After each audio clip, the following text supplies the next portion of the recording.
on the internet and then put it on a wall behind us because we've got this huge screen. You have a boat on the wall. Here we go. Okay, well, I do want to move to questions because we are going to read some tweets. Heather's got some favorites she's pulled out, and we got to get to the questions from the audience because we've heard. I see your hand. We're going to get the microphones out in 5 minutes. Could I just make a comment before we do that? Sure, Jane. Okay, in terms of Caleb's original question, the Green Party believes that local people should be making the decisions about what happens in the local area, so that's First Nations and other community members. In terms of what Rob says, we know the answers to the questions. We know that fracking poisons land, it poisons our air, it poisons our soil, it poisons our health, and it's time we called it what it is, which is a poisonous industry that doesn't have any social license to operate. And that's what we need to do in British Columbia. We need to say, what we're proposing is a moratorium on exploration and new projects, and then to up the standards in terms of the environmental responsibilities of the people that are already there, so that eventually we can legally shut the industry down. Okay, we're seeing some tweets come up on the screen now. Thank you, Jane. I'm wondering, Heather, have you pulled out any favorites from the last half hour? Yeah, I've got a few really good ones. KQ Van City says, bring your boomers candidates, more tech jobs in BC than oil and gas and mining combined. Bust it out in your green job references. Freebie. Another really good one I like is from Jocelyn Wagner. Jocelyn Wagner says, Caleb Behn articulates tangible concepts, hard examples, real experiences. Politicians, take a lesson, speak concretely. Thank you, Jocelyn. Mark Lee from the CCPA, going back to our, I know, sounds familiar. Going back to the LNG discussion, says BC natural gas strategy is like putting 20 to 40 million cars in roads of the world.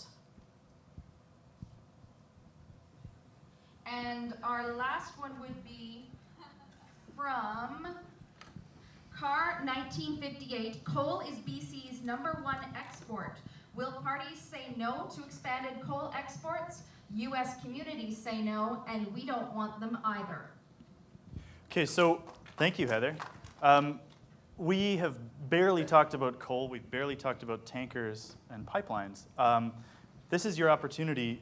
We've got 20 minutes to take questions, maybe even half an hour from you folks. So we're going to get some microphones going to you. The one caveat is questions start with words like who, what, when, where, why, how. I'm not going to take statements. Those can definitely go on your blog, and you can tweet them at all these people later because they all have Twitter handles. But please, no rants, only questions. Okay, we're going to send some rovers in, and you can also put questions up on Twitter. So Heather, let me know if there's stuff coming in that way. Sorry? Okay, I'm giving up my microphone now. Do you want to take one? While we're hanging out, can we address the coal question there?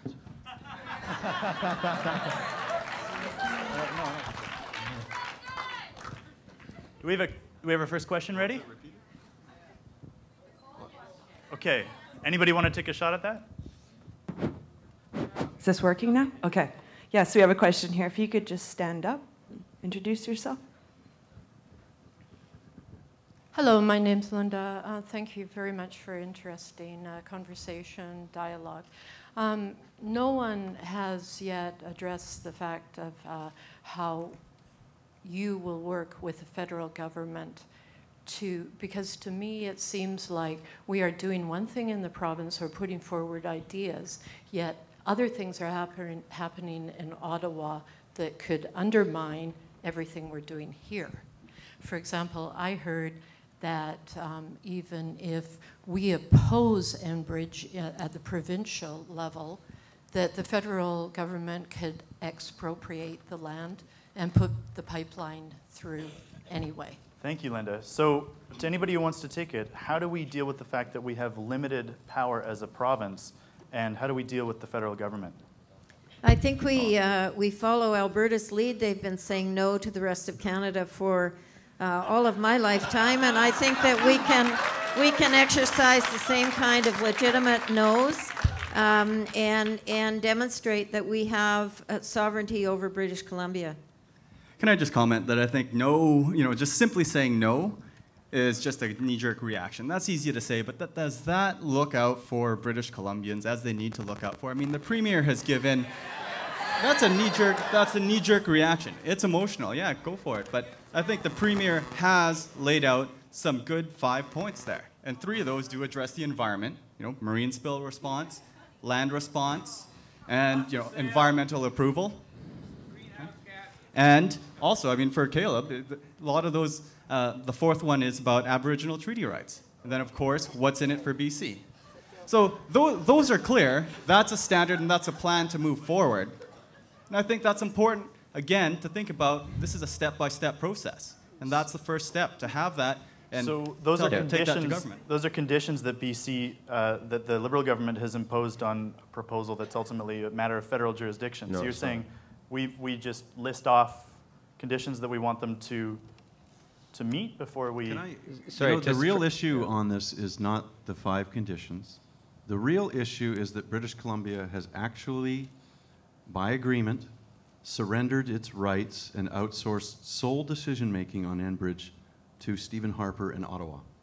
They signed something called the Equivalency Agreement, which withdrew British Columbia from having its own environmental review and gave sole power to the National Energy Board to make this decision.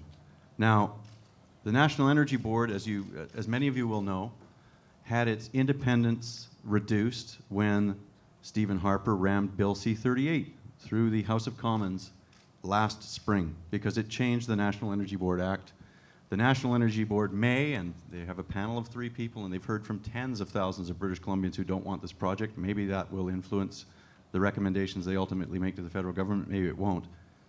It's a moot point. It doesn't matter. The National Energy Board's recommendation is no longer binding on the Prime Minister. They don't have a say, so they're not an independent regulator anymore. So the only good thing about this deal that Gordon Campbell and Christy Clark signed, outsourcing decision-making to Ottawa, is that there is a clause in there that says with 30 days notice, you can get out of the agreement and hold your own Made in BC environmental review. And that's a commitment Adrian Dix has made, and it will be one of the first things that we will do if we form government. So first off, to the questioner, the law is clear that the natural resources are British Columbians, 94% of land base is British Columbians, the inshore waters, British Columbians, and if British Columbians at the end of the day say no, it really doesn't matter what NEB says because the First Nations will bottle that whole project up in court, the landowners along there will bottle it up in court, and there is no rights of expropriation. The critical thing that we need to hear from the NDP is this double message that we're getting just now where Rob, it's quite unclear. No to Enbridge, but we'll cancel the NEB process and we'll do our own review. So if you're doing a review to a project you've already said no to, aren't you just doing a disservice to everybody involved? So is it a no, or is it we're going to go look at it ourselves?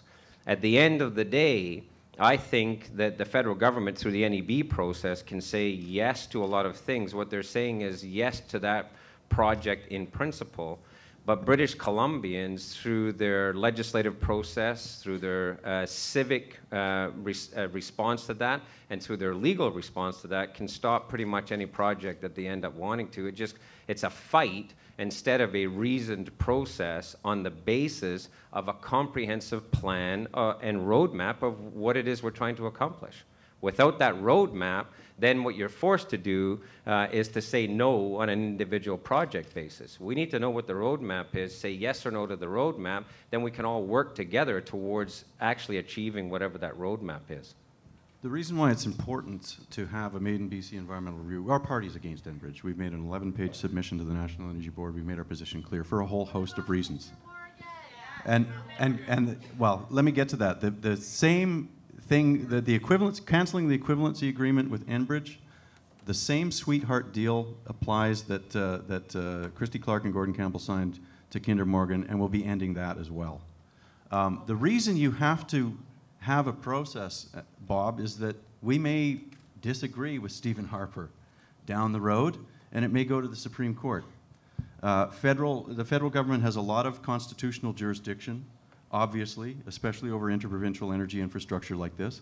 But the provincial government has a lot of constitutional rights itself. We have primary responsibility for wildlife management, for fresh water management, for human health impacts.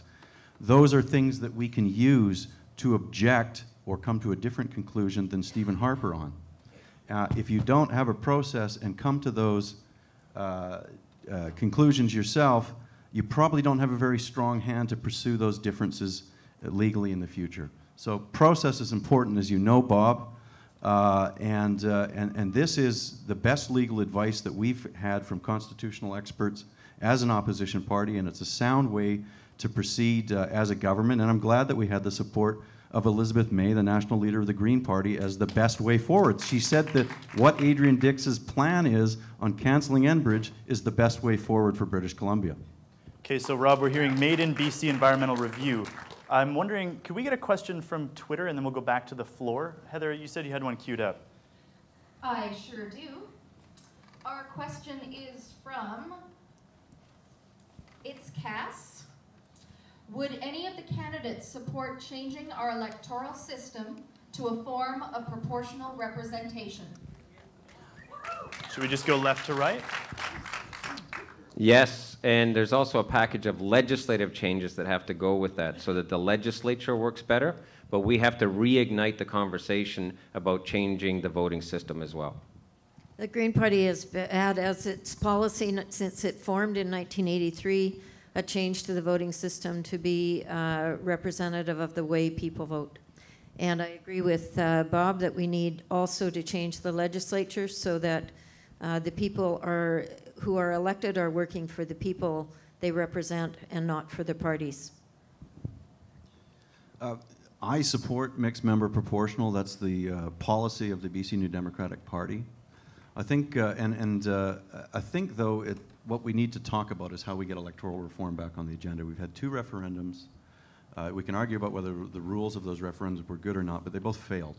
So you do not want to put a ballot question on a new voting system ahead of the voters that will fail again. Ontario Just make did a that. commitment and bring it in. Well, the voters have to consent to it.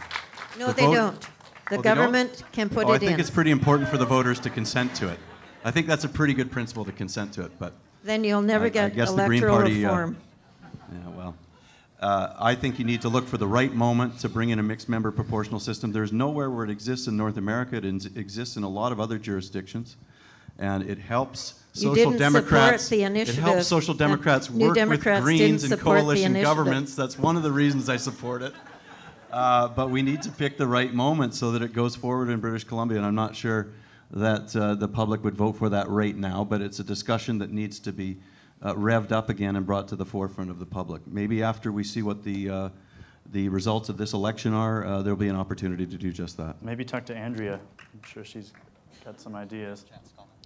Well, I'm not really running for an elected position, but if I was, I don't really know how to answer the question, but I mean, I think it's really important, and I mean, I would vote for a party that would come out strongly for a proportional representational system. So. Gabby? Well, as Ms. Sterk pointed out, I mean, the NDP had voted against this, and the BC Liberals had brought forth this as a referendum before, and unfortunately it did fail. So, I mean, that's the track record there has. The party is willing to listen to people and put that forward to a referendum. There seems to be a disconnect when you say the government. We are the government. It's us. You know, this is democracy. No, it may, well, what's going on for government now was going to change in a little bit. So, no, it is us. We all have a vote. And the job of any elected official is to listen to the constituents. That's something I learned when I grew up in a very political household. Tommy, Irma, Douglas were good family friends. My own uncle Ole was an MLA in Saskatchewan for the CCF party. The farmers organized themselves this way, where they listened to all the members of the community and formed consensus. And they had not a perfect system the first couple times they tried this. And politics is a fluid thing. I would support, if people want change, it's not for a politician to stand up and block the change, because we're here to represent you. We are you. You are us. Well, If I believed anything different than that, I wouldn't be running, because I don't want to live in that world.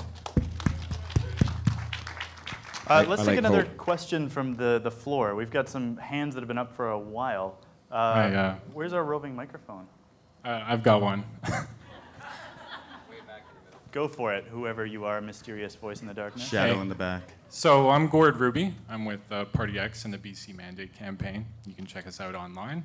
But basically, I have a question around transparency for everybody here, because part of why I'm really cynical about politics, even though I'm civically engaged, is just a lack of transparency. It's so hard to find policies well in advance of the election.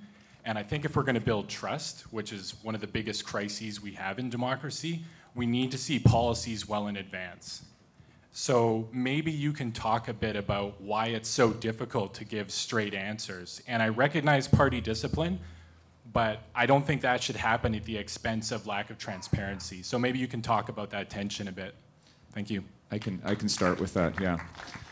So my party, the BC Conservative Party, not the Harper Conservative Party, is one of the first that has published our policy platform and document. It's been out on the web.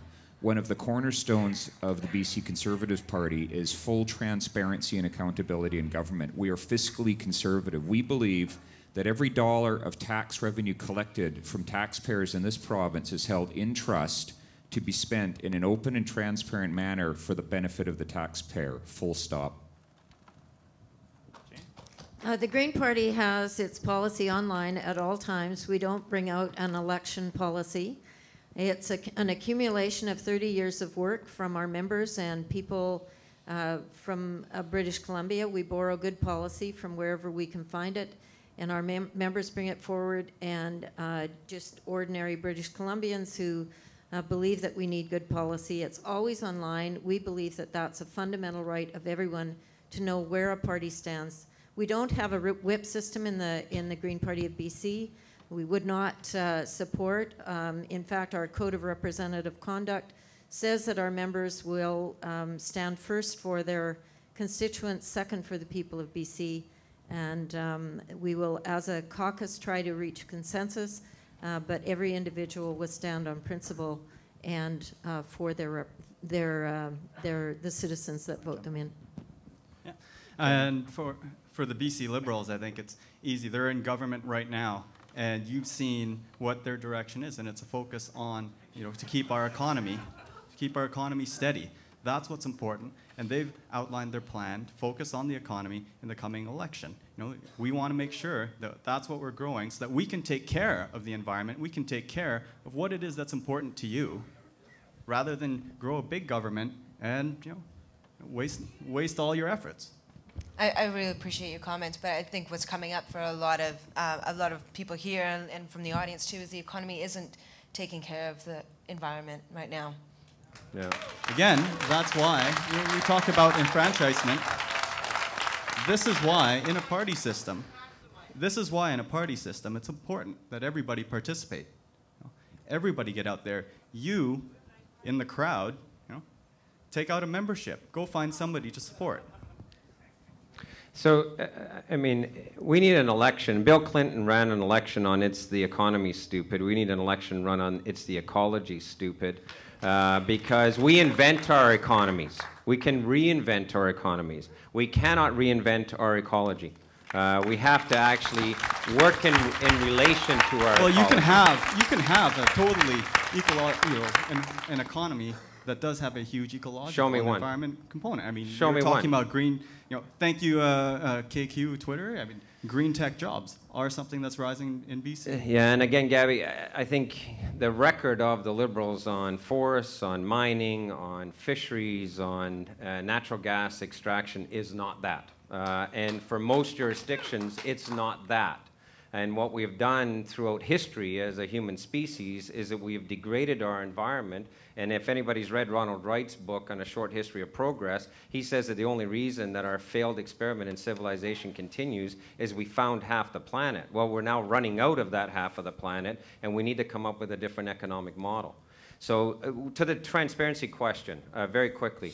The Liberals had an opportunity in this session to make sure that the next election is in the fall of 2017, so we never get a fake budget again like we did in '09 and like we did this year. They chose not to do that. They chose not to use their majority. The NDP said that they would support it. The independents in the House said that they would support it. The Liberals refused to bring that vote to the House. It would have taken 5 minutes, and we would never run a spring election on a fake budget ever again. So that's a lack of transparency in my books. Secondly, I think that the opposition ought to be compelled, because platforms are not policy. Platforms are kind of promises to the base so that they show up at the polls, and they're couched in terms that don't chase other people away from the polls. That's what a platform really does. What we need is the opposition compelled each year and equipped by the Ministry of Finance to put forward an alternate budget. So every year that they get the government's budget, opposition ought to be put forward an alternate budget that says this is what we would do differently, because that couches the debate in terms of public policy and differences in policy opinion, not politics. And then the third piece, and it's something that I know the parties have all talked about, everybody talks about when they're not in power and then don't do it when they're in power.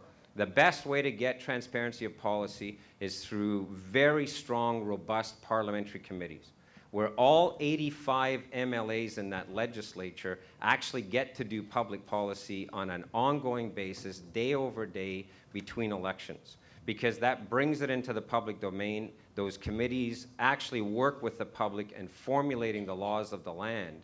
And we don't have, in British Columbia, we have the most pathetic parliamentary committee system in anywhere, I would argue, in any parliamentary jurisdiction. So those are some changes that would get us a lot closer to ongoing transparency and bring us back to public policy. Okay, 30 seconds from Rob on transparency, and then we're going to go to another question. Yeah. Well, I'm glad Bob has moved the conversation to democratic reform, because he's right. I mean, I'm the environment critic for the New Democrats. I have been for a couple of years.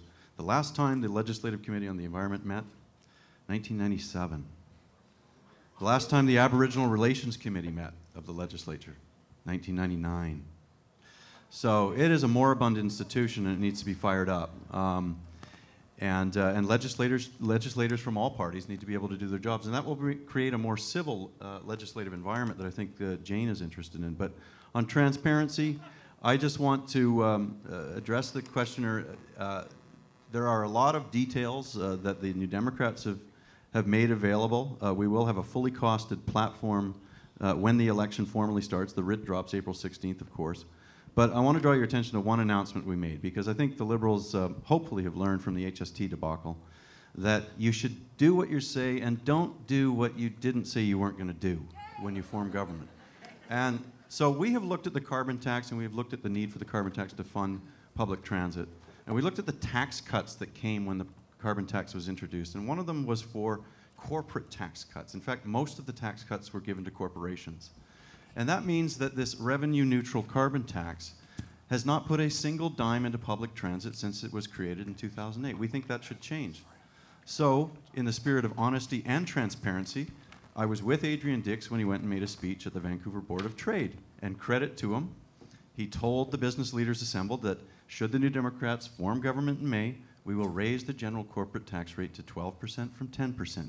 And we will make the carbon tax fund infrastructure that will make the cities and the transit services that their employees use more efficient. It will get their goods and services to market if that's what they're interested in. But we told them what we were going to do. And you know what? We got out of the room alive. So we've got that off our chest. It's a commitment we've made, and we'll do it if we form government. Okay, I think we've got one more question we're going to take from Twitter. And then I do want to give a chance to our young voters up here on behalf of all of us to give their impressions of the conversation. But Heather, we have one more question, and I think it directly relates to what Rob was just saying about promises and doing what you say you are going to. Wait, how did it go? All right, Heather. Yes, it absolutely does. It's come from a bunch of people today. Andrea, ESB, actually said, hashtag, when are we going to talk about this? So Liz McDowell sums it up. For the candidates, what's your stance on new oil pipelines in BC, specifically Kinder Morgan's new Trans Mountain Line? Who wants to take this one first? I've answered it. We're opposed to both Enbridge and the Kinder Morgan expansion. I think same thing. I've answered it already. I mean, we know that there's 5 conditions for terrestrial land, response, marine response, environmental approval, Aboriginal treaty rights, and economic benefit. And remember, that's important because it's about looking out for British Columbians. Okay, go for it, Duane. Well, if it sounded like a yes out there, I mean, I think you need to re-listen to the answers because I gave you 5 conditions. There's no yes, there's no no. The problem with the Liberal position is we don't even have a say in British Columbia because they've signed an agreement that gives final say and only sole discretion to Stephen Harper. That's the problem. So that needs to be ended. We need to have a Made in BC environmental review. If Kinder Morgan goes ahead and applies, they should know that they're coming into a province of British Columbia with a new government that has significantly higher standards of environmental review done here. They should, they have no sooner made a pre-application than they have changed the contours of the project to a tripling of the volume that they intend to produce. They're talking about transforming the entire Burrard Inlet basically into an oil shipping terminal. So, if that's how they want to try and do business in British Columbia, good luck to them should the government change. So, Rob, I have seen a stance come out from your leader on one pipeline. I'm just wondering, what's the difference? How come you can have a strong position on Enbridge's Northern Gateway pipeline, but we're talking about a Made in BC environmental review as an answer to Kinder Morgan? Well, in the case of Enbridge, where the pipeline ends is in Kitimat, British Columbia. This is an area of BC on the north coast that has had a 40-year legal moratorium in place, both in the House of Commons federally and in British Columbia. So through 7 or 8 different prime ministers of all political stripes, through 7 or 8 different premiers in British Columbia of all political stripes, that moratorium was respected until Stephen Harper and Gordon Campbell decided otherwise. So in a sense, we wanted to continue the policies. The environmental risks had been well studied there. The Royal Society of Canada, when Christie was Deputy Premier, looked at it again in 2004 and said, no, don't do this. The technology does not exist to do it safely. So there was no reason to essentially break what Parliament had agreed to. The moratorium should be made in place. Now, in the case of Kinder Morgan, we have an existing pipeline for the last 50 years. We do have tankers coming in and out of British Columbia. What we were talking about here is whether this can be safely scaled up in the manner that Kinder Morgan proposes. They're talking about tripling a pipeline and fundamentally changing the character of Metro Vancouver in the process. And we think that they should come to British Columbia and face the strongest environmental assessment regime in North America. We created that assessment regime in 1994 when Mike Harcourt was Premier. People used to come from all over the world, including the United Nations, to look at how British Columbia conducted environmental assessments. Today it's in a shambles, and we'll fix it. And Kinder Morgan and anybody else who wants to try and do business in British Columbia is going to face that kind of regime. But why tell Enbridge that they already have an answer before that Made in BC environmental review is instated? And tell Kinder Morgan, wait and see once we form government? Well, Kinder Morgan has also not applied yet in British Columbia. So they're out there shopping this around. They haven't applied for the expansion, but they already run tankers. They haven't applied to the National Energy Board. British Columbia can't stop Kinder Morgan or anyone else from going to the National Energy Board. We can't. That's not in our power and that's not in our jurisdiction. What we can do once they apply is tell them what the rules are going to be in British Columbia. And we've given a pretty good, strong understanding of what the rules are going to look like in British Columbia, and it's going to be a lot different than what it is today. So I think Gabby had mentioned at one point that saying no is easy, and I do think we do a disservice to ourselves by simply saying no. I mean, I do believe we should say no to Kinder Morgan and Enbridge, so don't get me wrong, but I do think that we need to think through what saying no means in the economy writ large. So number one, if you remove the oil and gas subsidies, do you remove the ask to build these pipelines? So let's take that step back and say what happens if you remove the economic incentive to actually extract these things so that you have to move them? What changes that dynamic?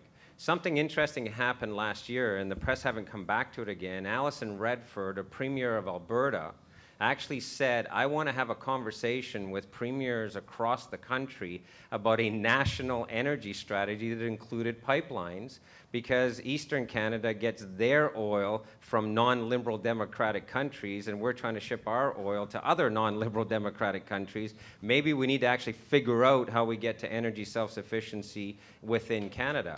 Premier Clark refused to attend that meeting because she was in that hissy fit back and forth with Alison Redford over getting some money out of Enbridge before she could say yes. So I think the new premier, whoever it is, ought to reignite that conversation. And in that context, and in the context of Canada saying we're going to wean our fossil fuel industry off subsidies and start looking at alternatives and renewables, what then happens to all these pipelines? Because I think they go away anyway. Thanks, Bob. We do have to hear from Duane. If you can keep it short. I don't know if I can. I'm gonna echo what Bob said. This is not a yes or no question. As Rob has said, it's not within BC's power to stop this particular. I'll just go within the Northern Gateway particularly. The oil futures market works by selling oil well in advance. That oil that's in the ground is coming from Alberta, and it's going to somewhere else in the world. There's a question before us: is it going to go through British Columbia? Or are we going to declare a moral victory and say, no, it's your right, you know, we're the people who live here, it's our right to do that. If we do that, we have to be conscious of what could happen because of that. If it means a longer pipeline being built around British Columbia to Cherry Point, that might not be a better thing, a better outcome. Maybe it is, maybe it's not. Do you think the argument that simply because if we don't do it, someone else might, does that make it an acceptable thing to do? No, I don't. I totally don't do that, put that argument out there. But if we say no to the pipeline, there's absolutely nothing, and Rob, you can probably back me up on this, but there's nothing stopping Enbridge or any other company from using national highways to put it on trucks or rail. Rail, right. Okay. Other than people, of course, yeah. I want to hear from our young voters, because we've mostly stuck to climate issues. We've wandered a little bit into democratic reform, into transparency. I'm curious, just starting with Caleb, if I could. We got to wrap this up, and we got to send you people on an intermission so we can bring the band back up. But I do want to hear how this has been for you, getting to sit up here and listen to these 5 candidates. Okay. With the utmost respect to all you guys, one, like, cumulative impacts wasn't fully addressed, although there's implications in various positions. And you've been up to my territory, so I want to honor that, acknowledge that. I hate the idea that my people in my territory have to be thrown under the goddamn bus every time. It angers me. I cannot describe how difficult it is to hear that once again we have to give it up so that there can be an economic future, even in transition. And that's just a personal thing. You know, I recognize that we all have limited power and authority and ability, be it in government, be it in law, be it wherever. But it breaks my heart to think about my grandfather, who I'm here because I want to be here, but my grandfather's dying up north, and his world is collapsing around him because he's watched in the last 88 years his territory go from pristine, natural, generally speaking, to, in many cases, an industrial wasteland. And, you know, I understand that our territory has so much to give this province and to the world, yet what is given is only resources. And we have profound ideas about how we relate to the natural world. We have, you know, beautiful ways of living, songs, stories, traditions, notwithstanding the residential schools that almost took my father. And so, as good as it is to hear these policies and these prognostications about, you know, climate change and those kinds of things, I can't help but feel as if the fundamental issues of justice and the fundamental issues of what's been done, not what will be done, but what's been done already, haven't really been addressed. You know, and it's interesting. We were remarking about this earlier. It's interesting that all of us up here have inherited something.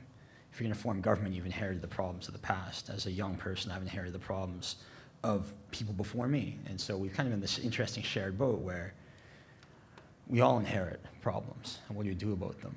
You know, and as we look forward, I can't help but think, like, look back and look what's been done. Look what's been done to these territories. Look where all the benefits come from. You know, and to acknowledge again your point that this is an unsustainable world.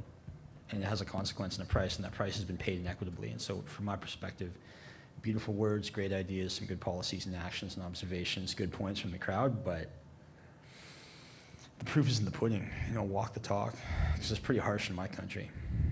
Thank you, Caleb. Andrea?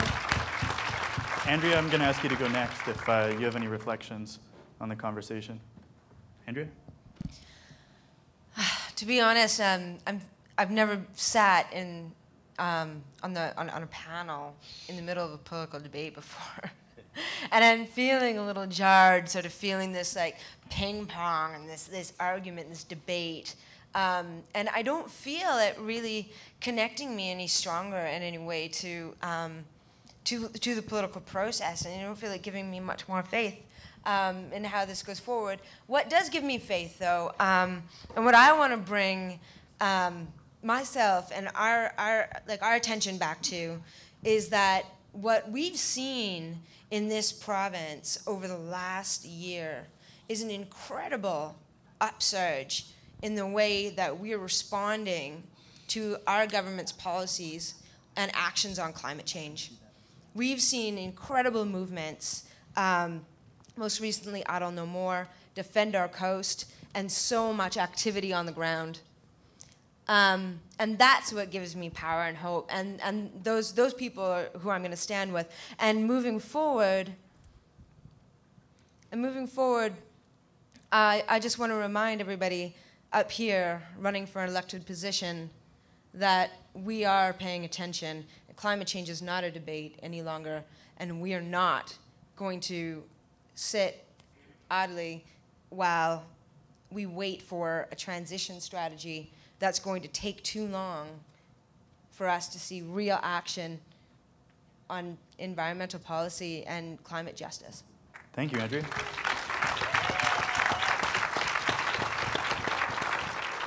Sam, you get to close this one out as the honorary non-voter on stage. That's exciting. I have two quick things. One, 4 words. Vote for climate action. Because the people who need it most can't do it.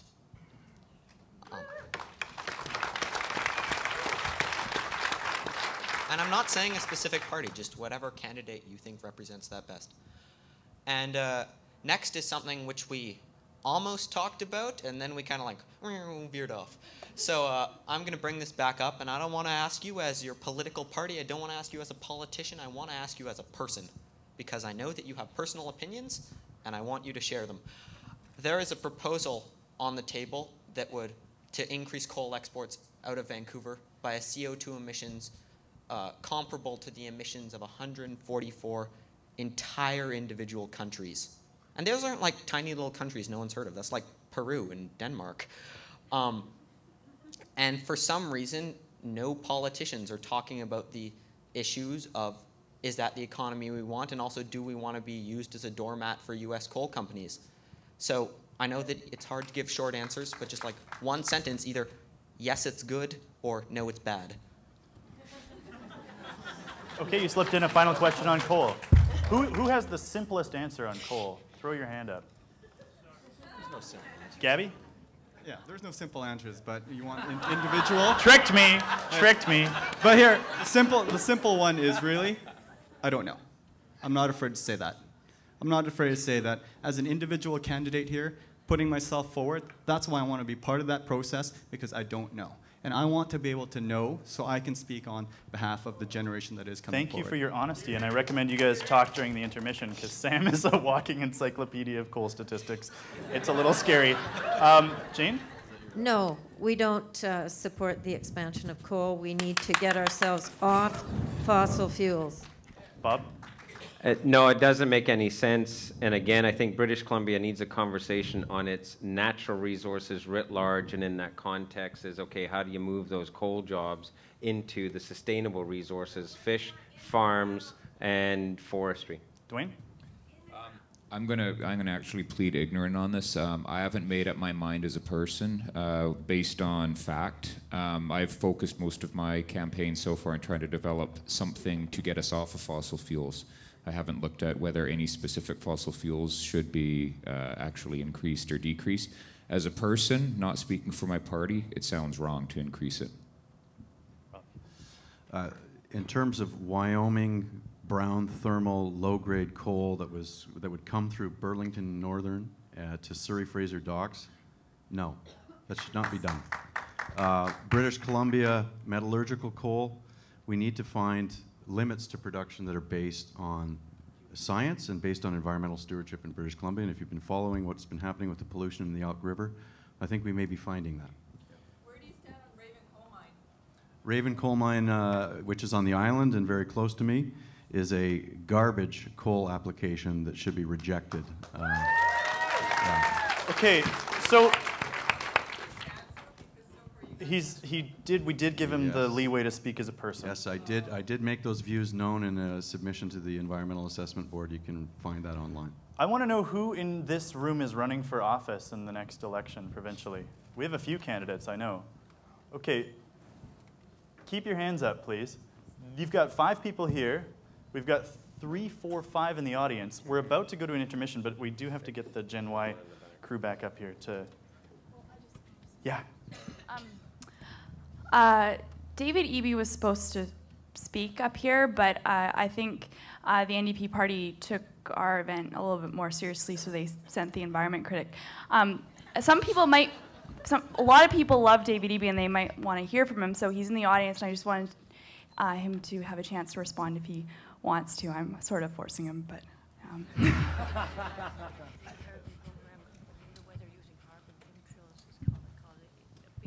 Thanks, Fee. Just really enjoying the event and so glad that Rob Flemming was able to come to speak for our party. He's a wonderful critic and he's doing a great job for us. Thanks. Well, I don't answer a question. Yeah. Well, I'm really heartened by this event. I'm so glad that it's happening. I think that we need critical discussion around climate change. I know that every voter that I talk to in Vancouver, Point Grey, that I ask, is there an issue you're concerned about? 4 of the 5 of them say an environmental issue of some kind. And I believe that as someone who is attempting to continually debate the Premier, who is the Liberal candidate in my riding, on these issues and having a really difficult time, I'm glad that there's a Liberal candidate here to speak to some of those issues because I think that transparency and discussion around these issues is critical. I lost by only 564 votes, and I think I can beat the Premier this time, and I think it will be the NDP's positions on the carbon tax, on the Enbridge pipeline, on the Made in BC environmental review, on coal at Delta Port that are going to make the difference. So thanks very much for having us. Okay, thank you, David. And yeah, I do want to extend a special thank you to Gabby for coming up here because it's not an easy position to be put in. And we've given you a bit of a hard time, myself included. So thank you for sticking it out. You know, actually, I just want to make mention of that. I mean, you know, it wasn't that the party doesn't take it seriously. In fact, they took it very seriously, which is why they put one of the candidates who is closer to the generational gap here than somebody who was a little further, because this is important to us. And that's why they put me here as opposed to somebody else who maybe couldn't relate to the same issues as moving forward.